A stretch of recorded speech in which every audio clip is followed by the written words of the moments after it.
Hello students. तो class 12th की physics का करंट इलेक्ट्रिसिटी के आज हम दो टॉपिक करने वाले हैं, बहुत इंपॉर्टेंट। एक है मोबिलिटी और एक है relation between current and drift velocity. So बेटा बने रहिए साथ में, and we are going to do it in a very simple way and very explanative way, so that कि आपको अच्छे से समझ आ जाए कि बेसिक कंसेप्ट क्या है, क्यों ये दो टॉपिक्स इकट्ठे करवाए जा रहे हैं।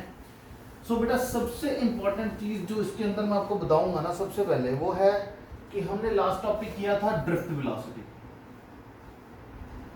ड्रिफ्ट वेलोसिटी, तो ड्रिफ्ट वेलोसिटी के अंदर हमने जो जनरेट की थी value, that was V D is equal to E tau by M E. In this case here it was E because of the electron, and हमने इसको वेक्टर फॉर्म में नहीं लिखा था, बट जब आप इसको वेक्टर फॉर्म में लिखोगे, ठीक है, तो वो थोड़ी चेंजेस देगी। बट फिलहाल हम क्या करने वाले हैं, we are going to replace V D is equal to Q into E tau by M.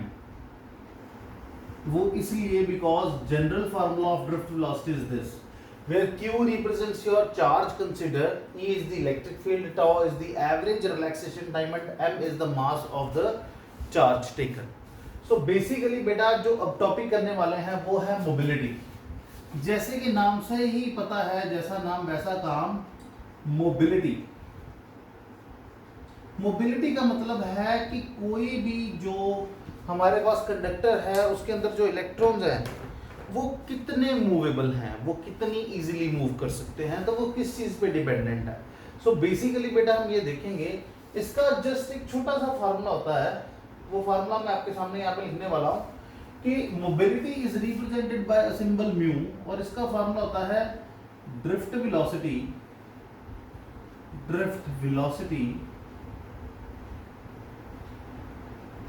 Divided by electric field applied, यानी कि we D divided by E. तो बेटा ये फॉर्मूला इसलिए है बेसिकली क्योंकि हमारे पास ड्रिफ्ट वेलोसिटी का जो बेसिक रीजन था, जो पिछली वीडियो में हमने समझा था, वो था इलेक्ट्रिक फील्ड। जब इलेक्ट्रिक फील्ड लगाते थे तो हमारे पास जो इलेक्ट्रॉन्स थे वो मूव करते थे in the opposite direction to current. So basically कहता है कि अगर हम देखें कि हमने इलेक्ट्रिक फील्ड कोई नहीं लगाया, तो उसके बावजूद हमारे पास अगर कोई ड्रिफ्ट वेलोसिटी है, तो यानी कि अगर उसको डिवाइड करेंगे तो हमें पता चल जाएगा कि वो किन चीज़ों पे डिपेंड करती है। सो बेसिकली क्या किया हमने डिवाइड कर दिया ड्रिफ्ट वेलोसिटी को ई के साथ, तो म्यू की वैल्यू यहाँ पे आ जाएगी Q E tau divided by M divided by E. तो E से E को काट दोगे and you will left with QT by M. Now as we know that charge on any any conductor is constant और change नहीं करेगा, mass of electron भी change नहीं करेगा, तो इसका मतलब है mobility जो है वो basically directly proportional है relaxation time के। This is your average relaxation time. मैं बस आपको यही चीज यहां पे समझाने चाह रहा हूं कि जैसे अगर तो हम इसके दो केसेस बन सकते हैं, ध्यान से देखोगे तो एक फॉर द इलेक्ट्रॉन, यानी कि मोबिलिटी ऑफ इलेक्ट्रॉन चेक करनी है तो ई टाउ बाय एम ई आ जाएगा। अगर मोबिलिटी ऑफ होल्स चेक करनी है तो एच, वैसे तो चार्ज तो सेम ही रहेगा, मास का ही फर्क आएगा, तो ये फर्क आएगा। मैंने आपको बताया था कि हमारे पास जब सॉलिड्स होते हैं तो उसके अंदर चार्ज कैरियर्स इलेक्ट्रॉन्स और होल्स होते हैं, तो इसलिए मोबिलिटीज भी उनकी ही निकाली हैं, इलेक्ट्रॉन्स की और होल्स की। तो यहाँ पे हमारे पास जो म्यू है that is directly proportional to average relaxation time. और एवरेज रिलैक्सेशन टाइम किस पे डिपेंड करता है बताओ मुझे। सो एवरेज रिलैक्सेशन टाइम अगर आपको देखना है टाउ, तो टाउ जो एवरेज रिलैक्सेशन टाइम है, relaxation time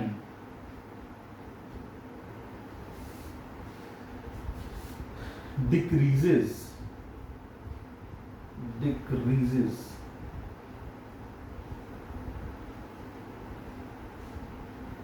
with increase in temperature.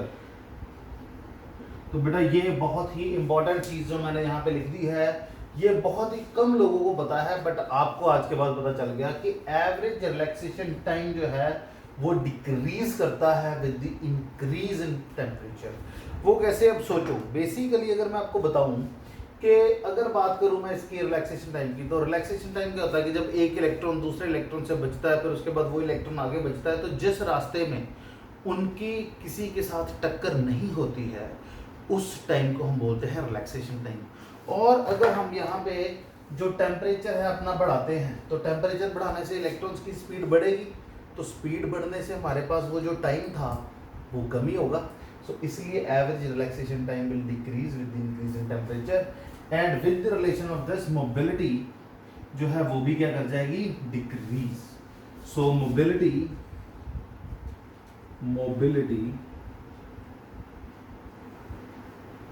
decreases with the decrease in, वो तो लिखा ही हुआ, वैसे इसको लिखने की जरूरत तो है नहीं कि mobility decreases with the decrease in relaxation time.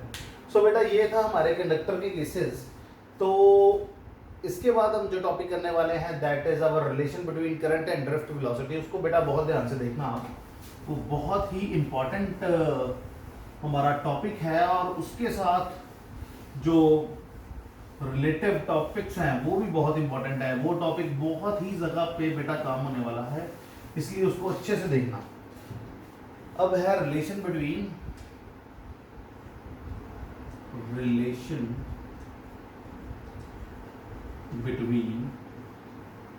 Current which is represented by I and drift velocity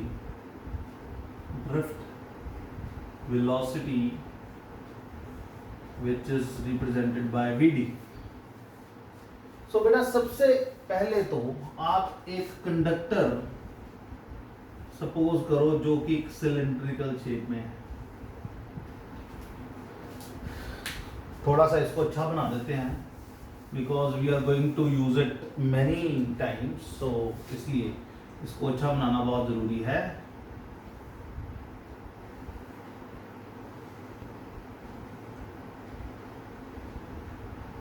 तो बेटा एक हमारे पास है सिलेंडर। तो जो सिलेंडर है, इस सिलेंडर के सेंटर में हम अपनी एक्सिस बना लेते हैं, राइट। इसके बाद सबसे इंपॉर्टेंट चीज बेटा जो मैं यहाँ पे करने जा रहा हूं उसको ध्यान से देखना आप। ये जो है ना बेटा, ये है आपका एवरेज क्रॉस सेक्शनल एरिया। ये क्रॉस सेक्शनल एरिया जो है ना, it is represented by A, और जो इसकी लेंथ है that is represented by L. So ये चीज आपको पता होनी बहुत जरूरी है। अब इसके अंदर कुछ इलेक्ट्रॉन्स होंगे जिनको हम ब्लू कलर से बना देते हैं। देयर आर सम इलेक्ट्रॉन्स जो यहाँ पे पड़े हुए होंगे।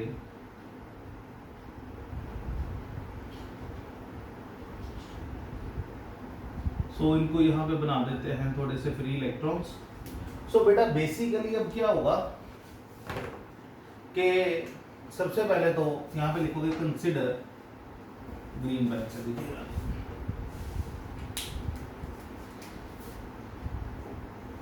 consider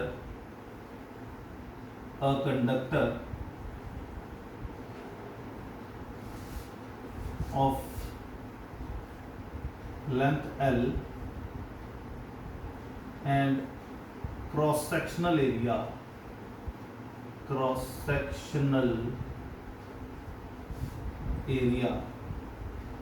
A।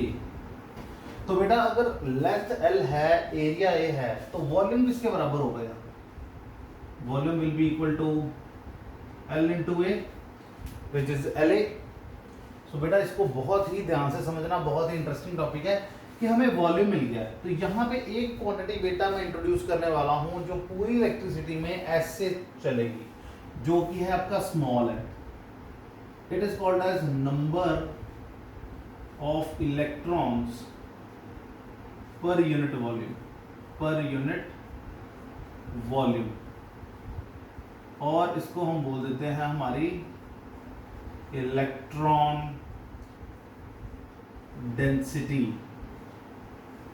So n is represented by number of electrons divided by volume. तो वॉल्यूम की वैल्यू यहाँ पे लगाएंगे तो n की वैल्यू आ जाएगी n डिवाइडेड बाय LA। तो यहाँ से हमारे पास कैपिटल N की वैल्यू आ जाएगी L into A, which is total number of electrons, total number of electrons. ये बेटा समझने के लिए उधर लिख दिया, तो आप यहाँ पे सीधा भी लिख सकते हो कि hence the total number of electrons are given by capital N, which is equal to NLA, which is number of electrons per unit volume multiply by volume। तो अगर नंबर ऑफ इलेक्ट्रॉन्स इतने हैं तो total charge in the conductor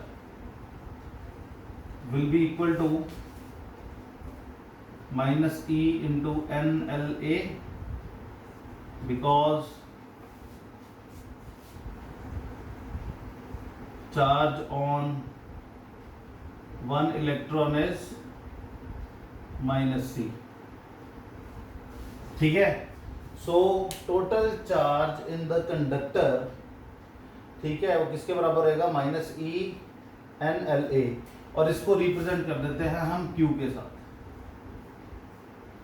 तो Q की value यहाँ पे आ गई हमारे पास माइनस E NLA, तो इसको मान लेते हैं हम इक्वेशन 1।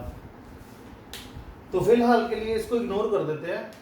और मुझे बेटा एक बहुत इंपॉर्टेंट बात बतानी है आपको कि हमें पता कैसे चलेगा, जैसे जब आप इस पे लगाओगे इलेक्ट्रिक फील्ड या इस पे लगाओगे बैटरी। अब ध्यान से देखो, मैं यहाँ पे बैटरी लगाने लगा हूँ, तो अगर मैं बैटरी लगाऊंगा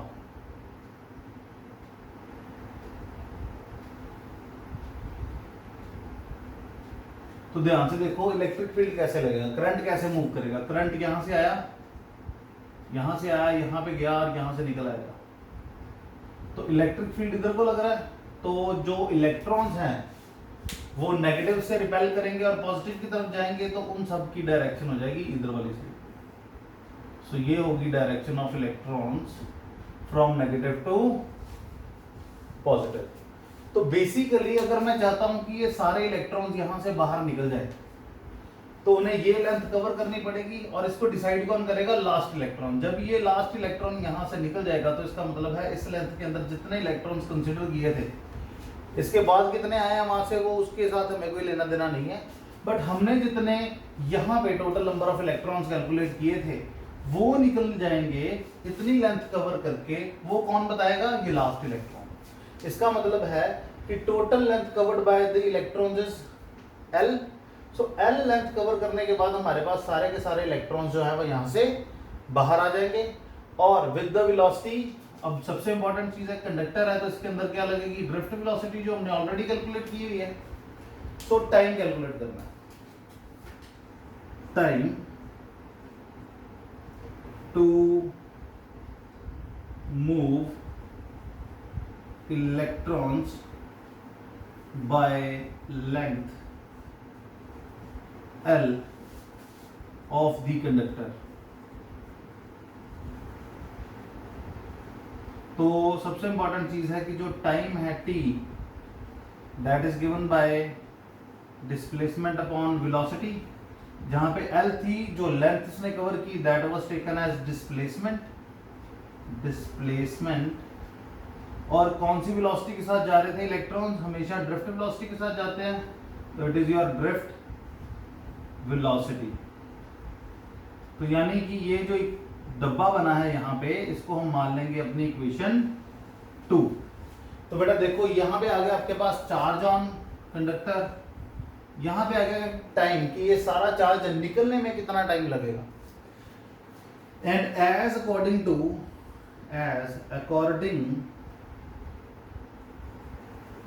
according to definition of current, definition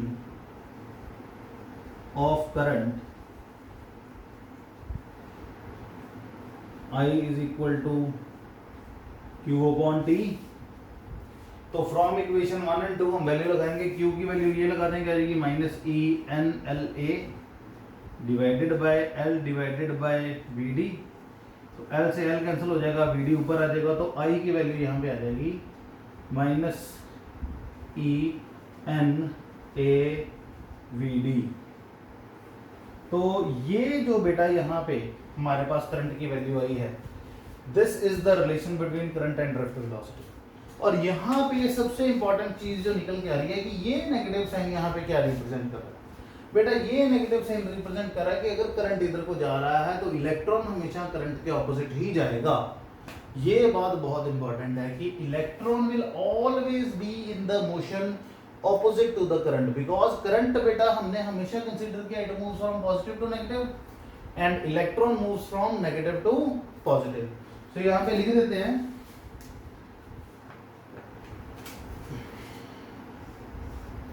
negative sign shows that electrons always